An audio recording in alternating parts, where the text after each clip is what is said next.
Je vous propose de passer à cette première partie de notre table ronde. On va décortiquer ce protocole d'objectifs. Je vais inviter les participants à cette table ronde à venir prendre place avec moi. Monsieur le préfet, monsieur Ventadour, madame la sénatrice, monsieur Parfait, monsieur Bermond, je vous invite à prendre place pour pouvoir vous installer. Voilà. Voilà. Prenez place. Ah, monsieur Parfait. Ah oui. Impeccable. Vous avez tous des micros devant vous. Monsieur le préfet, Jean-Christophe Bouvier, monsieur le préfet, c'est avec vous qu'on va commencer parce que, évidemment, on l'a dit, la chute du gouvernement, cette motion de censure nous a impacté directement, nous, ici en Martinique. Et on a cette question, et on va commencer d'emblée de jeu avec cette question qu'on vous pose depuis plusieurs semaines maintenant, depuis plusieurs jours. Est-ce que, monsieur le préfet, on doit renégocier ce protocole d'objectifs qui avait été signé le 16 octobre dernier ?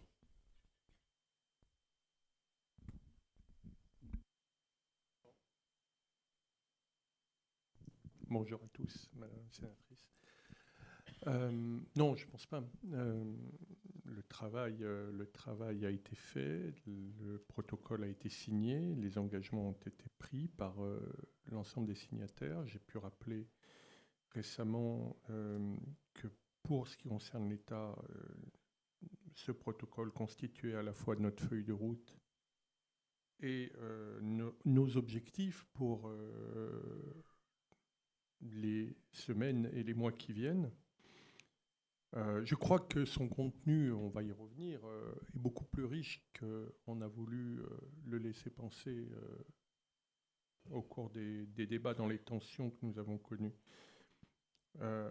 J'avais pu souligner son caractère historique, non pas sur son contenu lui-même, mais parce qu'il engage les partis, les distributeurs, les grossistes, l'État, les acteurs économiques de ce territoire dans une démarche inédite qui va au-delà des 6 000 produits concernés. Mais on pourra y revenir dans le détail. En tout cas, pour ce qui nous concerne, non, il n'est pas question de réouvrir quoi que ce soit en négociation. Il peut y avoir d'autres travaux engagés sur, je l'ai dit, les pièces détachées, les services, et d'autres secteurs qui nécessitent qu'on porte un regard critique sur la manière dont la chaîne des prix se constitue. Mais pour ce qui concerne les 6 000 produits et la démarche engagée, elle est suffisamment innovante et suffisamment complexe à mettre en œuvre pour qu'on ne la réouvre aujourd'hui. Où est-ce qu'on en est aujourd'hui, 12 décembre, de la mise en œuvre, de l'application de cette péréquation sur la TVA ? Alors, elle a été donc adoptée, le principe en a été adopté par le gouvernement et il devait être présenté dans le cadre de la loi de finances projet de loi de finances initiale 2025. Bon, il y a eu la censure gouvernementale, donc tout ceci est remis en cause, enfin remis en cause dans le temps. Et le principe même de la mise à taux zéro il y a 56 familles et 69 familles de produits dont le taux de TVA va être rapporté à zéro, c'est-à-dire un petit peu plus que pour ce qui concerne l'octroi de mer, mais on s'en était expliqué sur les raisons. Donc en fait, l'éventail de produits où la TVA est mis à taux zéro est un peu plus large. Et dès que le projet de loi de finances 2025 sera adopté, ce taux sera porté à zéro. Donc au 1er janvier, ce dont nous sommes sûrs, c'est que l'octroi de mer sera porté à 0,154 familles de produits. Nous avons travaillé avec la DETS au dispositif qui accompagne la baisse des produits, c'est-à-dire les dispositifs de contrôle réalisés par la DETS, mais également l'appel à manifestation d'intérêt concernant la mise en place d'un comparateur de prix qui sera donc développé pour les Martiniquaises et les Martiniquais. Donc ce sont des dispositifs très importants sur lesquels nous continuons à travailler indépendamment des contingences législatives. Ça sera ça, le mécanisme de contrôle, le fameux levier de transparence qu'on a promis. La transparence est un levier comme un autre. La transparence est un levier important d'information, naturellement, et donc de baisse des prix. J'en suis convaincu, c'est pas à démontrer d'ailleurs empiriquement. Après, il y en a un autre, c'est la transmission par les distributeurs, ce qu'ils font, tous les acteurs de la chaîne de produits, de leur compte, sur 6 mois avant l'entrée en vigueur, enfin bon, je ne vais pas revenir sur les détails, donc 6 mois, puis après, en début de chaque mois, des informations comptables qui sont indispensables pour la dette, pour réaliser les contrôles à la fois sur le maintien des prix et l'absence de hausse excessive des prix qui ne serait pas justifiée par l'inflation que l'on connaît chaque mois, et d'autre part sur le fait que le taux de marge sera maintenu par les distributeurs et donc intégrera la baisse des prix et donc une baisse de la marge en valeur des distributeurs une fois que celle-ci sera effective. Monsieur le préfet, l'autre engagement que l'État a pris au cours de ces séances de négociation, au cours des tables rondes qui ont permis d'aboutir au protocole du 16 octobre, c'est le principe de la continuité territoriale. C'est un principe qui est vaste, qui veut dire beaucoup de choses.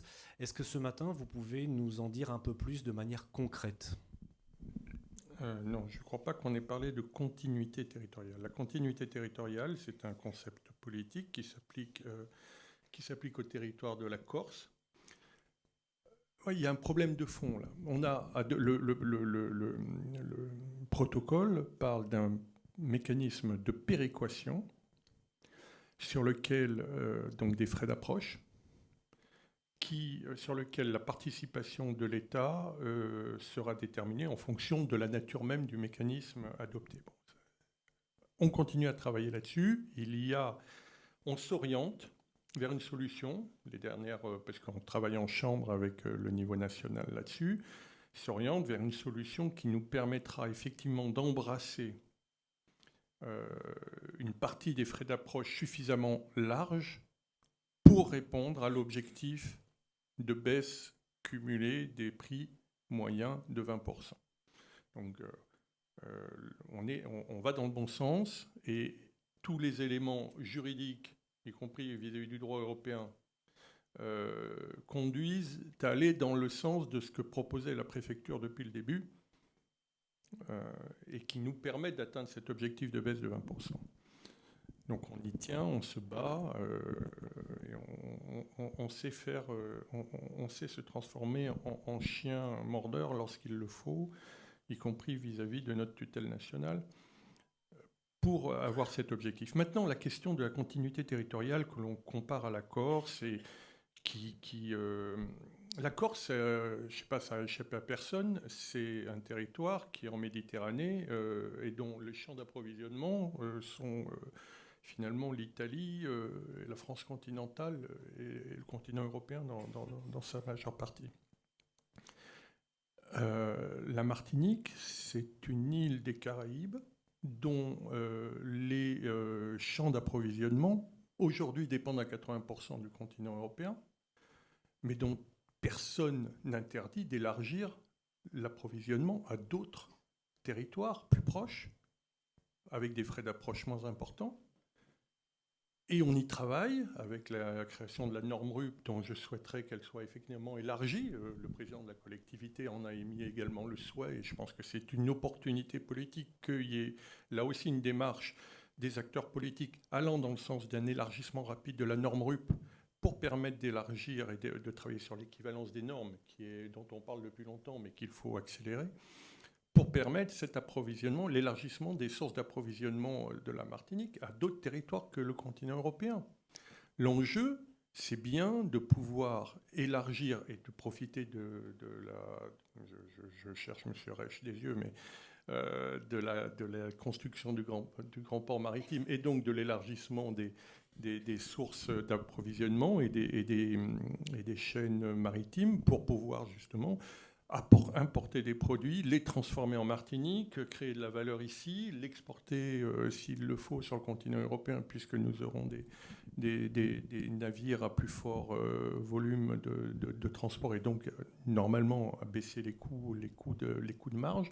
Bref, il y a une opportunité pour la Martinique et au-delà, pour la Guadeloupe également, d'élargir ses sources d'approvisionnement, de réduire les frais de transport. Et donc, on n'est pas dans le même concept de continuité territoriale. Et ce serait une erreur que de réduire la problématique de la vie chère à la continuité territoriale comme seule solution, parce que ça reviendrait finalement à dire que la Martinique est ce que nous ne voulons pas collectivement, la continuité maritime de la Bretagne de l'autre côté de l'Atlantique. Ce n'est pas ça, la Martinique. C'est un territoire caribéen au milieu d'un environnement caribéen et c'est là qu'elle doit penser aussi son développement économique.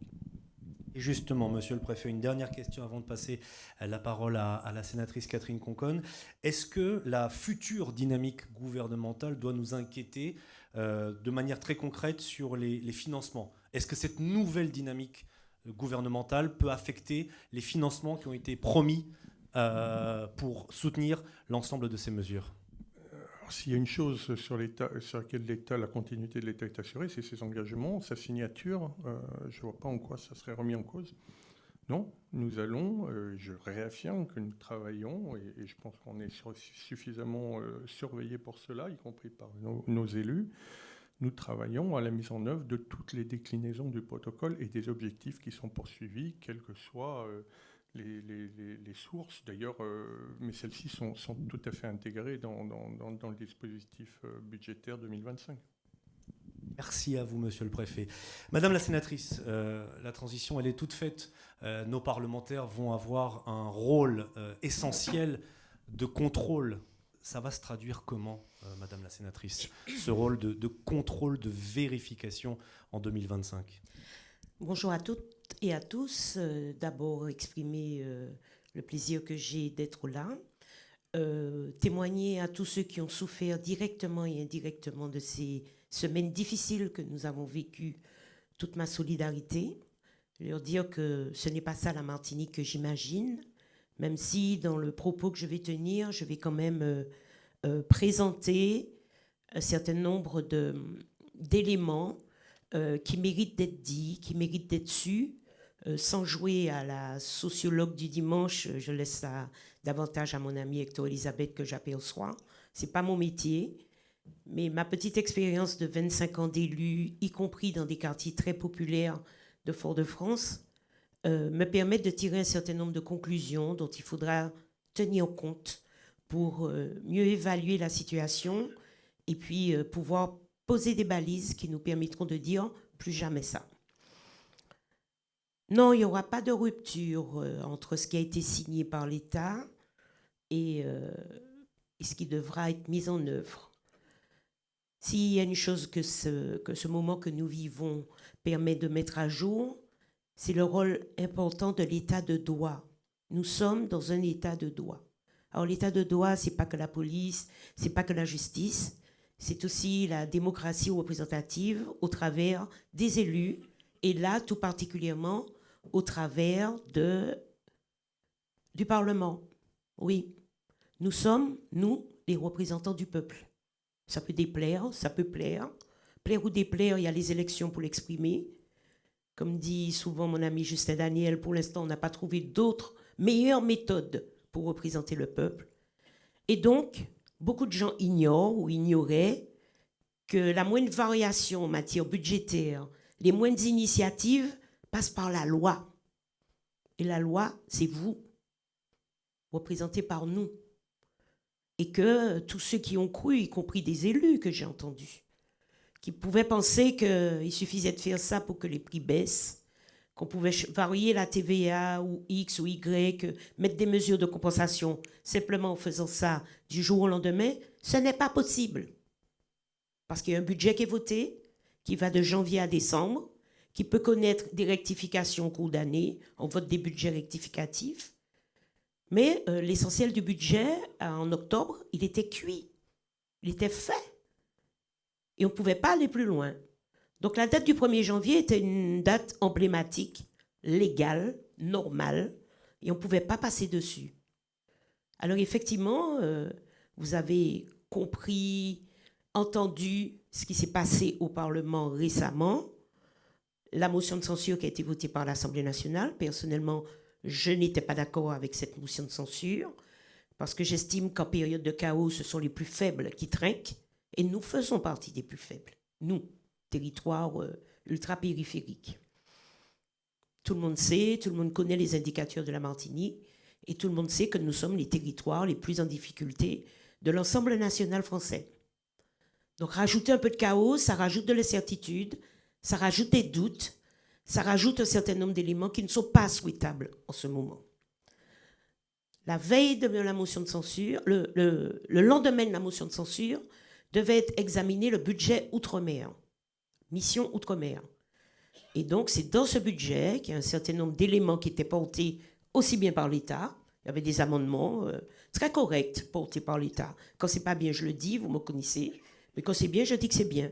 Les engagements avaient été tenus, étaient retranscrits dans les propositions faites au travers de cette mission Outre-mer. Et puis, collectivement, une sorte de dream team ultra-périphérique au Sénat, avec Victorin Lurel, avec Dominique Théophile, un certain nombre d'élus, Audrey Bellim de La Réunion et tout. On arrive ensemble à défendre des amendements souvent audacieux. Exemple, le combat qu'on a mené pendant près de 2 heures avec le ministre pour éviter l'augmentation de la taxe, dite taxe Chirac, sur les billets d'avion. C'était pas gagné. Eh bien, on avait concocté un certain nombre d'amendements supplémentaires qui viendraient rajouter des choses qui pourraient vous faire sourire. Malheureusement, il y a eu la censure. On peut être d'accord ou pas, mais on s'y plie. C'est un phénomène, c'est un dispositif démocratique. Ce n'est pas un coup d'État. C'est compris dans la Constitution et ce n'est pas interdit. Après, les éléments politiques, voire politiciens des uns et des autres, mais les choses étaient faites très correctement et je pense qu'on serait sorti de ce vote du budget qui était prévu pour la fin du vote qui était prévu pour le dimanche suivant avec des choses qui pourraient être mises en œuvre rapidement et très intéressantes. Donc, encore une fois, l'état de droit est là.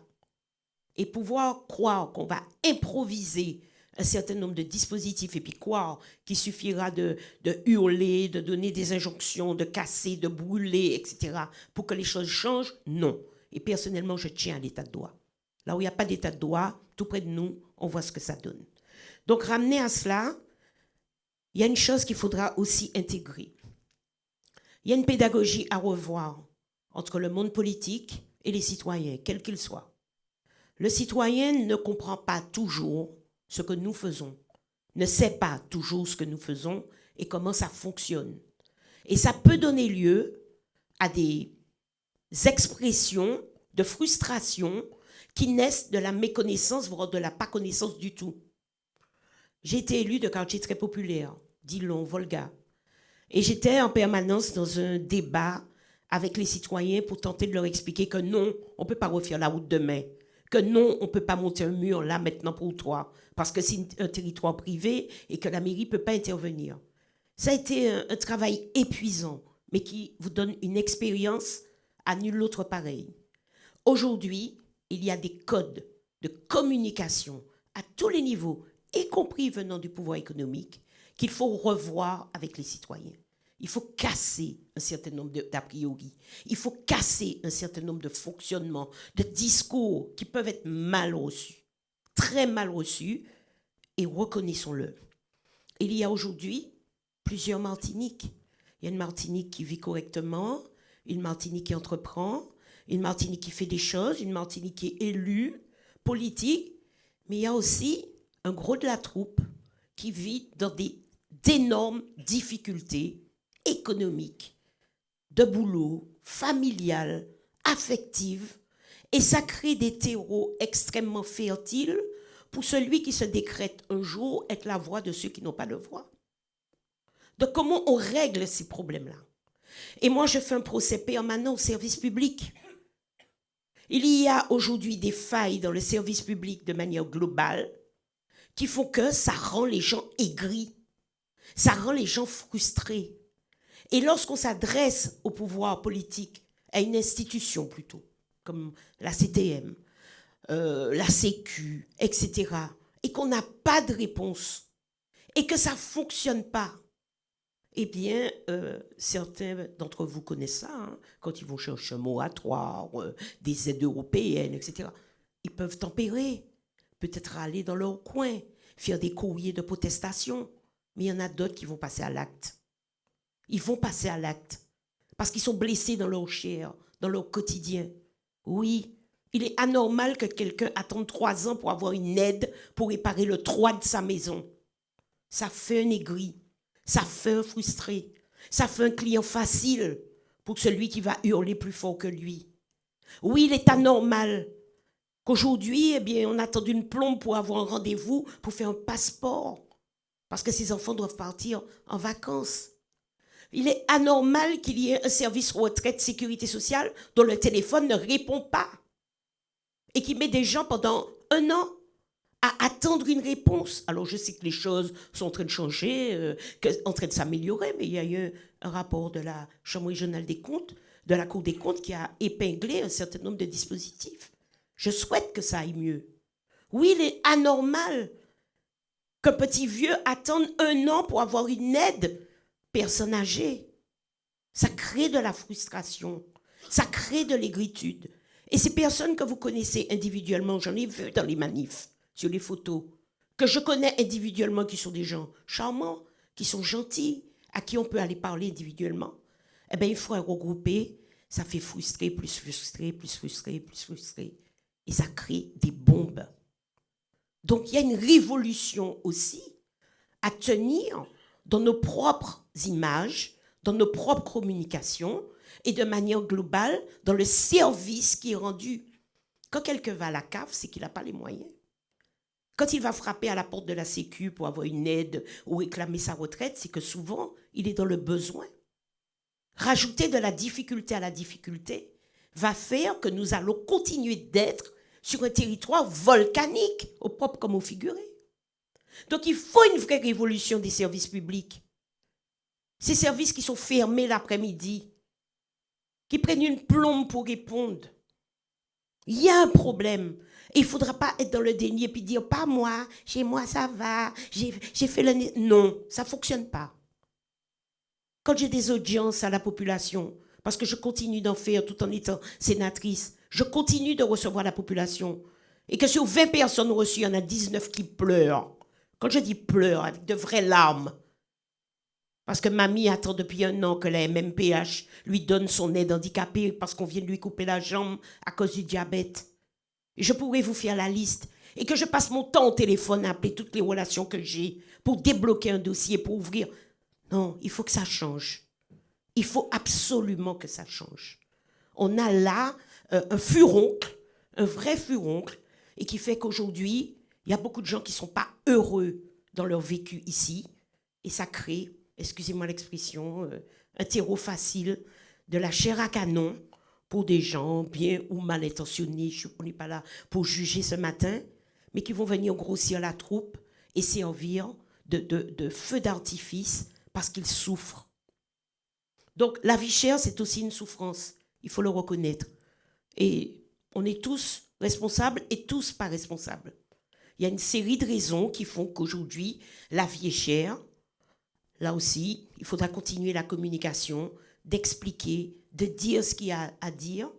Mais on a chacun, sans faire de déni, sans dire c'est ta faute, tu es un couillon, tu es pas bon, tu es ceci, tous ensemble se dire qu'est-ce qu'on est en mesure de faire pour que ce territoire soit plus heureux. Mais n'ayez aucune crainte. Moi, je vais partir dimanche pour aller voter la loi spéciale. J'aurais pu m'en passer, mais j'y vais symboliquement parce que je veux que les choses avancent. Je veux qu'on tourne la page et qu'on passe à la page d'après. Mais que l'on puisse aussi, nous tous, y compris dans ma chère collectivité à laquelle j'appartiens, dans laquelle je suis élu, et j'en parle souvent avec mon ami Alexandre, revoir un certain nombre de dispositifs et de processus qui peuvent permettre aux gens de trouver des solutions à leurs demandes, à leurs récriminations, à leurs besoins, à leurs doléances, tout simplement. Méditez en laissant.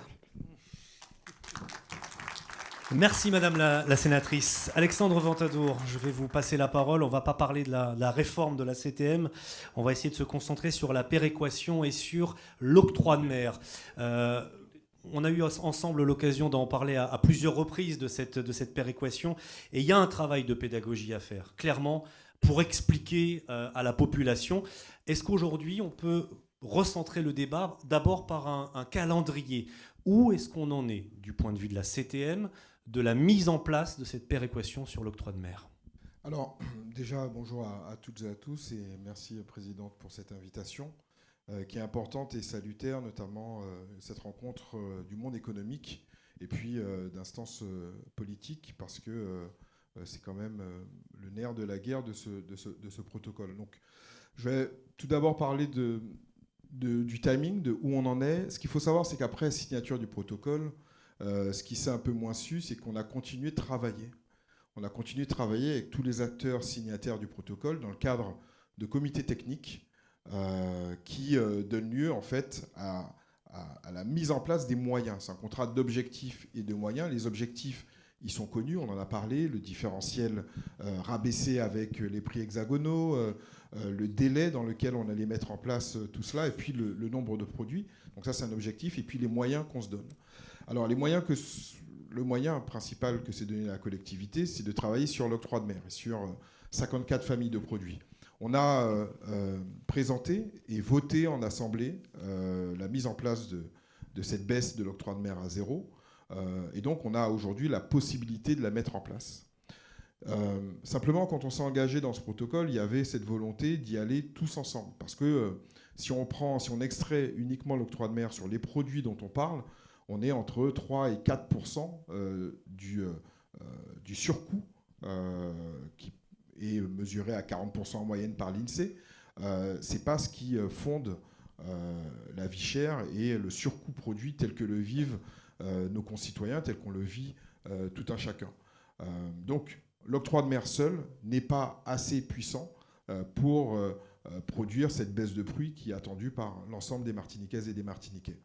Maintenant, c'est l'arme dont la collectivité dispose, c'est ce fameux pouvoir fiscal un peu autonome, comme on l'a beaucoup décrit, et qui a beaucoup été décrié. Beaucoup, peut-être même dans cette salle, ont décrié l'existence même de cet octroi de mer, qui peut être critiquable, qui est en cours de réforme, mais qui montre particulièrement dans cette situation à quel point il est important d'avoir cette liberté fiscale pour pouvoir mettre en place certaines politiques, qu'elles soient sociales, sociétales ou économiques. Donc, on est prêt à déclencher cet octroi de mer. Maintenant, il y a cette question qu'on s'est posée, qu'on s'est beaucoup posée, qu'on a concertée encore hier avec une partie du monde économique sur est-ce qu'on le fait maintenant ou est-ce qu'on attend l'action conjointe qui serait celle qui est attendue, celle qui est promise et qui donnerait lieu aux 20%, au moins 20%. L'octroi de mer, si on le déclenche au 1er janvier, ne donnera pas lieu au moins 20%. Pour tous les éléments qu'on a rappelés, la sénatrice vient de le dire, il y a un calendrier législatif, il y a une période, il y a un contexte national qui est celui qu'on connaît, et qui ne permet pas, notamment sur la TVA, notamment sur le principe de continuité territoriale, même si le terme n'est pas apprécié du préfet et de l'État en général, mais je vais y revenir. On ne peut pas tout avoir au 1er janvier, mais nous, on a la possibilité de déclencher. Le monde économique qui est en Martinique, qui vit la Martinique et qui fait travailler les Martiniquais, a lui aussi un rôle à jouer, a lui aussi une marge de manœuvre. Et la question, c'est est-ce que sur ce qui nous est propre à la Martinique, est-ce qu'on y va ?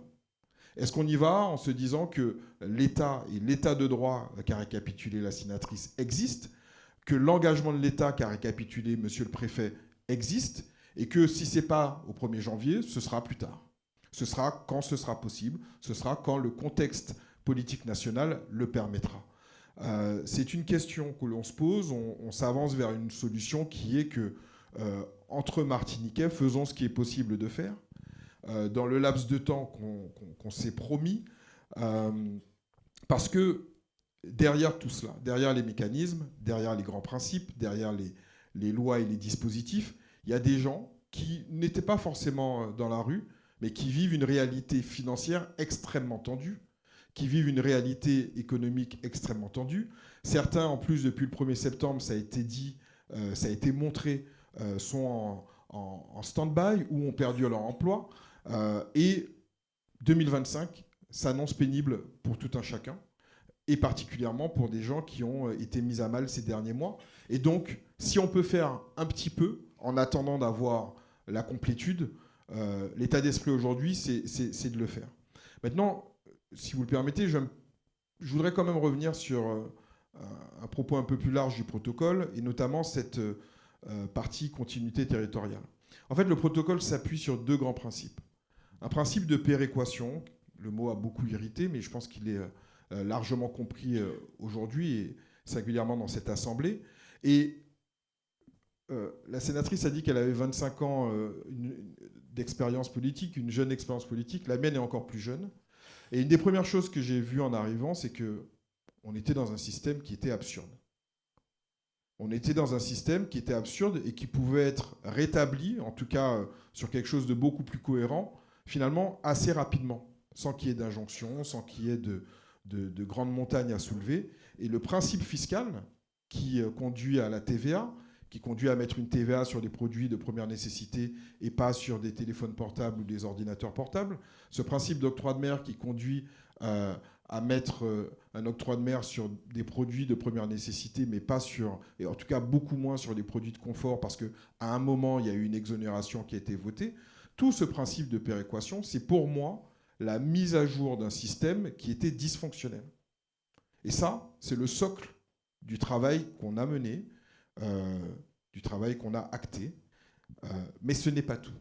Ce qu'il faut en plus de tout cela, et j'entends que la Corse n'est pas la Martinique et que être dans la pleine continuité de ce qu'est la Bretagne ne serait, pour plein de raisons, notamment identitaires et d'initiatives économiques, pas une bonne chose, mais tout de même, il faut, d'une certaine façon, arriver à faire en sorte que le citoyen martiniquais soit dans une proportion juste à l'équité avec le citoyen hexagonal, quand on sait qu'au sein même de l'Hexagone, il y a des différentiels qui peuvent aller de 7 jusqu'à 20%. Et dans ce cadre-là, et des travaux qu'ont menés des parlementaires, Johnny Adjar, mais également la sénatrice Conconne sur la partie continuité territoriale, nous poussent à demander une intervention financière de l'État complémentaire aux travaux de péréquation pour irriguer un système et faire en sorte d'apporter à nos citoyens quelque chose qui soit plus juste, qui sera compréhensible. Et dernière partie de mon propos, et je m'arrêterai là, puisqu'on est beaucoup à prendre la parole, je voudrais réitérer mon vœu de communication et aller dans la droite ligne de ce que Catherine Conconne vient de dire, et d'y aller de manière encore un peu plus précise. Quand on dit qu'il faut communiquer différemment, et quand cette crise nous a tous exposés sur une nouvelle forme de communication, sur une nouvelle attente en communication des concitoyens, et même nous, politiques, et même moi singulièrement, qui n'aime pas forcément beaucoup m'exposer, je me suis obligé à me livrer à certains exercices parce que tout simplement c'était la nouvelle attente de la population qui avait besoin de comprendre ce qu'on faisait. Moi j'enjoins le monde économique à expliquer les prix tout le temps. Quand j'écoute au niveau national, et j'écoute souvent ce qui se dit des grandes enseignes de Michel-Édouard Leclerc, de Shellshare pour Système U, de Bompard dans une moindre mesure pour Carrefour, etc., la grande distribution explique constamment les effets du Mercosur, l'augmentation du prix de l'huile, le travail mené avec les agriculteurs sur des normes contre la maltraitance animale, etc., etc., etc. Il y a un dialogue constant qui existe entre la population française hexagonale et les personnes qui la nourrissent. On parle de la distribution, on parle de la grande distribution. Et on n'a pas ça sur notre territoire. Et j'enjoins, et j'en ai déjà parlé avec certains acteurs, j'enjoins les acteurs à ouvrir ce champ de négociation, ce champ de discussion, ce champ d'explication, pour que lorsque demain il y aura la tentation d'aller à l'encontre des acteurs économiques, il y ait peut-être un peu plus de Martiniquais au fait, en compréhension et en conscience de la manière dont sont faits les prix, et peut-être un peu plus dans une pondération sur la manière de travailler à changer l'ordre des choses. C'est exactement comme lorsque la Sécu a commencé à montrer à l'ensemble des citoyens français le prix des opérations. Moi, je n'avais pas conscience de ce que coûtait un anesthésiste avant que la Sécu me présente la facture en me disant « Vous n'aurez pas à la payer entièrement, mais voilà ce que vous payeriez si vous étiez dans un système américain, si vous étiez dans un système anglais, si vous étiez dans un autre système. On vous le montre, on vous l'explique. Maintenant, la France, qui est grande notamment grâce à la sécurité sociale et grâce à l'éducation nationale, et grâce à nos impôts, pourvoit et fait en sorte que vous en payez qu'une infime partie. Voilà. Merci beaucoup, Alexandre Ventadour. Madame la sénatrice, un mot de clôture avant de... Un petit mot parce que je devrais m'en aller pour aller à l'inauguration de l'autre cinéma Rivière-Salée. Je l'ai promis à Alexandra Alizé. J'ai oublié de parler de la continuité territoriale et je crois que pour une fois, je ne vais pas être d'accord avec mon préfet. On est souvent d'accord, mais pas sur ça. J'ai remis un rapport en mars 2023 sur la continuité territoriale. J'ai presque envie de dire que c'est peut-être la première fois qu'on en parlait publiquement. Il y avait un débat sur les billets d'avion. Je me suis dit, bon, on me parle de la Corse, qu'est-ce qui se passe? Pendant 3 mois, on a mené un travail très fin avec un collègue de France, français de France, et qui a livré ses conclusions. Et on a découvert le système corse en détail. Et savez-vous que l'une de mes dernières interventions au Sénat, mercredi dernier, juste quelques heures avant la censure, eh bien, c'était une ministre, Madame Vautrin, qui venait présenter une augmentation du budget de la continuité territoriale pour la Corse, écoutez bien, de 50 millions d'euros. Ils ont déjà 130 millions entre billets d'avion et marchandises. Il faut savoir que... Alors, c'est vrai, monsieur le préfet, on pourra peut-être aller acheter du lait à Barbade demain ou au Brésil, le temps que les normes se mettent en place, qu'il y ait des routes, etc. Je veux bien. Mais en attendant, là, aujourd'hui, notre centre d'approvisionnement majeur, c'est la France, c'est l'Europe. Ce qui est le cas de la Corse aussi. 80% de l'approvisionnement de la Corse vient du continent. Et le continent, il est à quelques brasses, contrairement à nous. Donc aujourd'hui, la Corse reçoit une aide, ils importent surtout par bateau, qui va jusqu'à 50% du tarif du fret. Ils font beaucoup de ro-ro et ils ont 50% du tarif du fret sur beaucoup de marchandises. Et donc c'est vrai que si on multiplie par 2,2 millions d'habitants qui constituent les RUP et que bon, Papeete, c'est pas Bastia et que la Nouvelle-Calédonie, c'est pas Ajaccio et que la Martinique, c'est pas Comté, je veux bien, mais on est dans la même situation. Et ce fameux concept d'outre-mer devrait, à la limite, s'appliquer à la Corse aussi, si on est logique. Alors, c'est vrai que ça va se chiffrer en dizaines de millions. Et que cette année 2025, on est face à une annus horribilis qui va faire qu'il n'y a pas un copec qui traîne nulle part.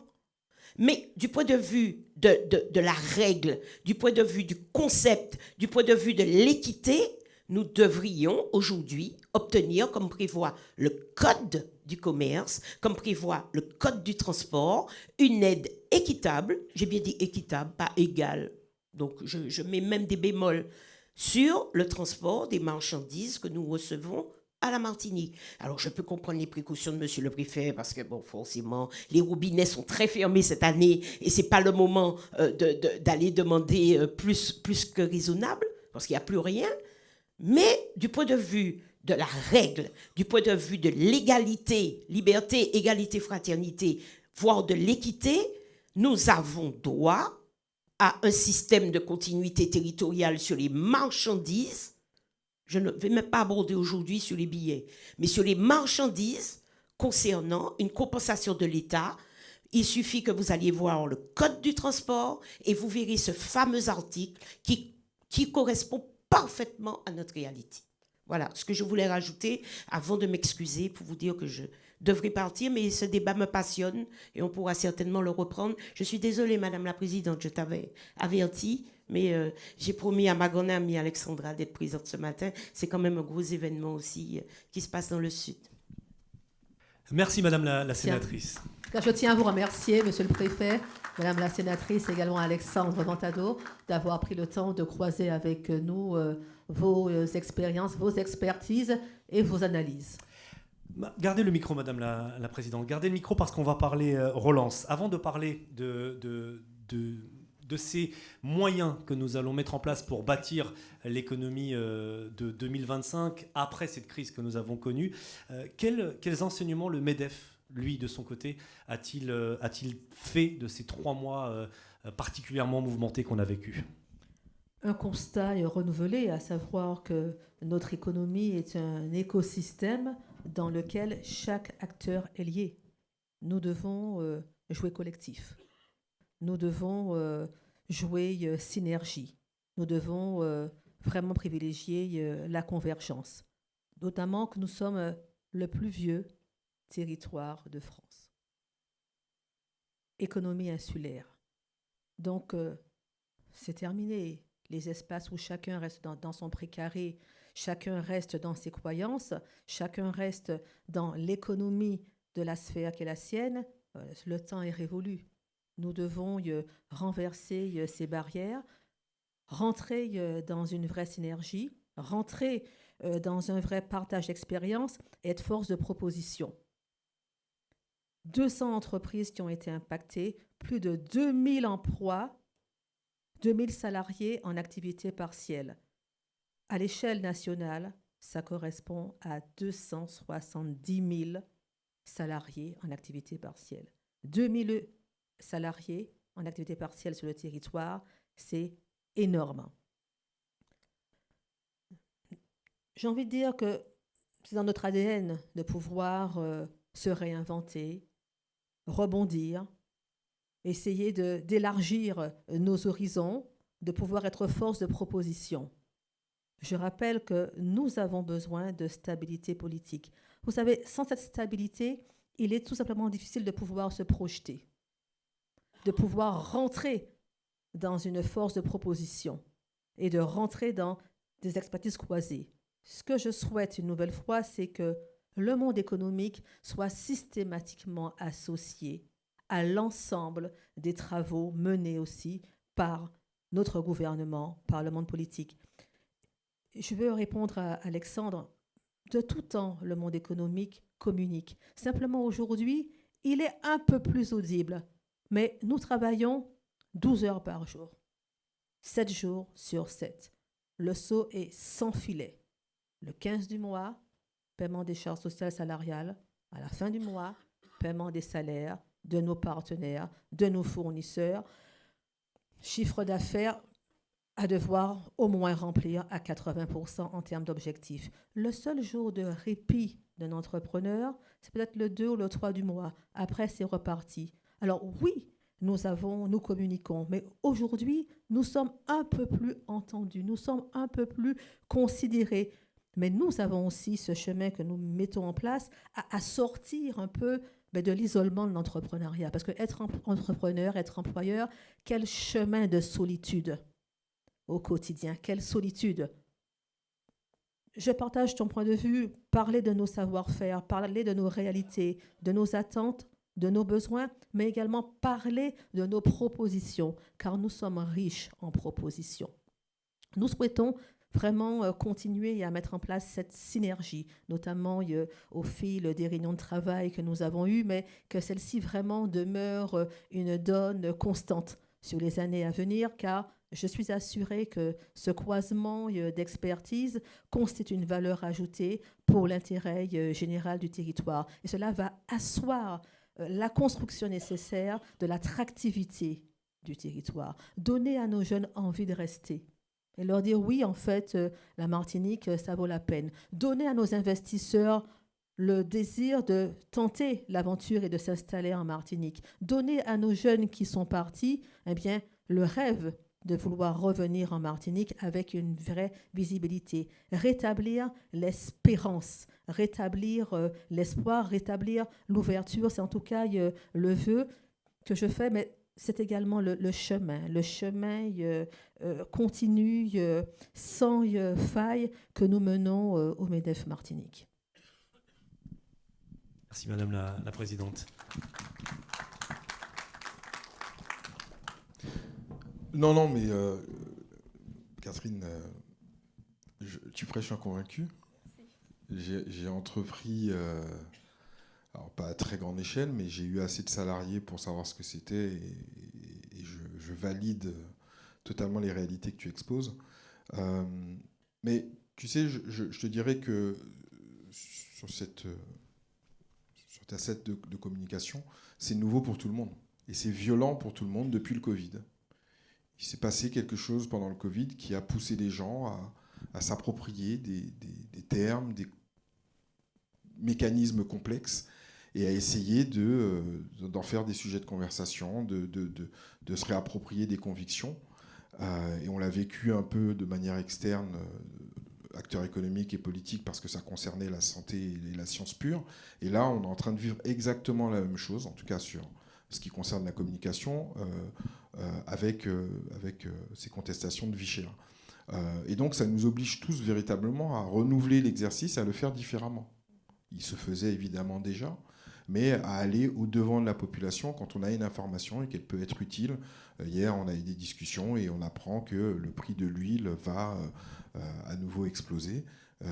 Ça, il faut le dire et l'intégrer dans une communication pour avertir, pour expliquer, pour que demain, il n'y ait pas des récriminations de la population. Je vais prendre un exemple très concret. On parle beaucoup de l'aérien, comme évidemment touché par la vie chère.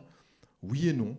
Il se trouve que sur les 2 derniers mois et demi, des compagnies faisaient des billets à 450 € en place économique, ce qui est largement abordable, ce qui est même presque trop peu cher quand on considère ce que coûte d'aller en Guadeloupe et si on ramène au kilomètre. Et pendant toute cette période-là, on ne l'a pas expliqué. Là, depuis à peu près une semaine, les prix augmentent à nouveau par un jeu de yield management que tout un chacun connaît. Et des gens qui pourraient se pencher sur le prix de l'aérien maintenant trouveraient ça trop cher et auraient raison. Sauf que comme il n'y a pas eu l'explication de cette variabilité du prix, la manière dont c'est construit, quand l'offre est importante, on peut se permettre de baisser, etc., les gens vont arriver devant un fait accompli, ne pas comprendre, et il va y avoir à nouveau des injonctions. Parce qu'en plus de cet exercice de compréhension, est arrivée une espèce de violence dans le fait de vouloir savoir et de vouloir changer des choses. Et ce que je veux prévenir pour les années à venir, c'est cette violence. Cette violence, en fait, elle doit être transformée en discussion, en débat. Vous la vivez tout un chacun au sein de vos entreprises. Et il faut absolument l'apaiser, mais pour l'apaiser, il ne faut pas la noyer, il ne faut pas la corrompre, il faut l'affronter, il faut la discuter. Et c'est à force d'explications, c'est à force de preuves que je pense qu'on va pouvoir rétablir un dialogue avec la population martiniquaise. Mais je ne parle pas uniquement des citoyens, mais je parle également de nos Martiniquais qui sont consommateurs, qui sont de mauvais consommateurs d'ailleurs. Parce que si on s'attarde aux responsabilités de chacun dans la vie chère, il y a une injonction de porter contre la grande distribution qui est assez pratique. Il y a des injonctions portées envers les politiques. Mais moi, je pourrais également porter une injonction envers nous-mêmes en tant que consommateurs, dans le choix de nos produits, dans la qualité de ce qu'on consomme, dans la régularité de ce qu'on consomme. Il y a des chemins, on prend souvent le plus facile, souvent le plus mauvais. Et là aussi, il faut une éducation, et c'est à nous, notamment pouvoir public, de conduire cette éducation de la population à mieux consommer. Et mieux consommer, ce n'est pas uniquement la qualité, mais c'est également la quantité. C'est pour ça qu'on va travailler avec la préfecture sur cette application de comparateur de prix pour donner des armes aux citoyens, aux consommateurs, pour qu'ils soient enfin consomme-acteurs, comme on l'a vu fleurir dans les marchés beaucoup plus matures. Merci beaucoup, Alexandre Ventadour. Catherine Rodap, avant de passer la parole au public pour une première session de questions-réponses, l'un des facteurs clés pour bâtir l'économie de 2025, ça sera notamment le livre bleu. Il faut donner envie. Il faut donner envie aux entrepreneurs, aux jeunes de se lancer dans un territoire qui est composé 90%, 95% de petites, de très petites entreprises. Comment est-ce qu'on leur donne envie ? Vous l'avez dit, il faut donner envie. Le MEDEF Martinique lance un livre bleu qui sera une grande consultation sur 6 mois, de janvier à juin 2025, adressée à tous les secteurs économiques, à l'ensemble des socioprofessionnels, toute activité confondue. Vous serez force de proposition, vous serez valeur ajoutée. Toutes ces propositions, tous secteurs confondus, seront formalisées dans ce livret bleu qui permettront de pouvoir adresser au gouvernement des demandes qui soient structurées, demandes qui soient ajustées et qui répondent à vos attentes, qui répondent à vos besoins. nous reviendrons vers vous sur les modalités de mise en ligne de ce livre bleu pour que vous puissiez y avoir accès facilement de votre téléphone, de votre PC portable, de votre domicile, mais que vous puissiez donner ces informations. Vos analyses sont précieuses, vos expertises sont précieuses et vos propositions sont véritablement attendues. C'est tous ensemble que nous pourrons faire pour la Martinique. Merci beaucoup, Catherine. La première partie de notre table ronde touche à sa fin.